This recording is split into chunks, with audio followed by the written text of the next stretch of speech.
మరి ఇంట్లో మీకు తప్ప నన్ను చంపే అవసరం ఎవరికుంది? వాళ్ళైనా మిమ్మల్ని చంపాలని ఎందుకు అనుకుంటారు పిన్ని గారు?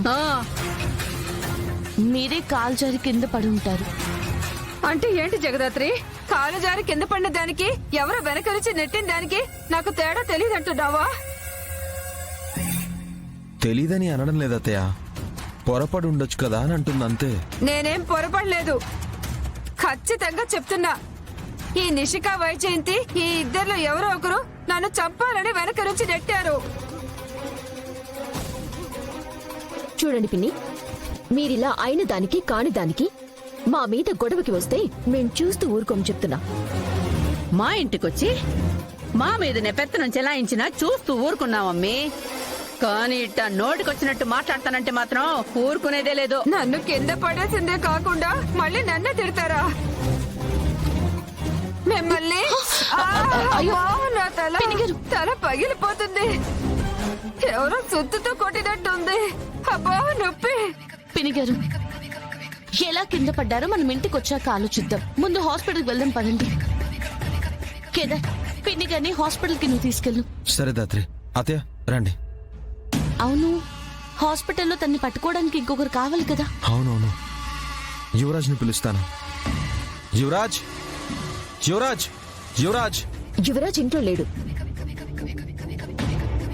ఇంట్లో లేడా? ఇందాకే కదా పైన నేను చూశాను. నువ్వు చూసినది ఇందాక. తర్వాత పనుందని బయటికి పోయి ఉండాడు. బయటికి వెళ్ళాడా?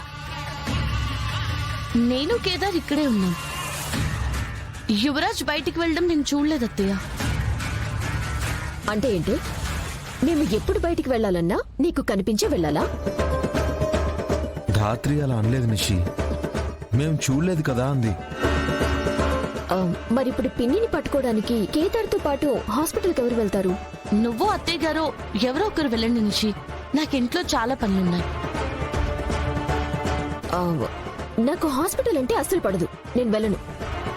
కౌశికి వాడ బాబాయి వెంటనే వచ్చేస్తామన్నారమ్మీ.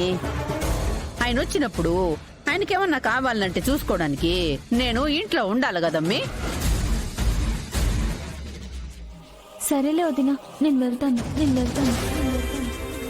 అత్తయ్య నేను చూసుకుంటాను. పదండి అత్తయ్య గారు. ఆగు ఆగు, ఎక్కడికి వెళ్తున్నావు? నిన్నే ఒకరు పట్టుకోవాలన్నట్టు శక్తి లేకుండా ఉంటావు. మరి నువ్వు పిన్ని గారిని ఎలా పట్టుకుంటావు?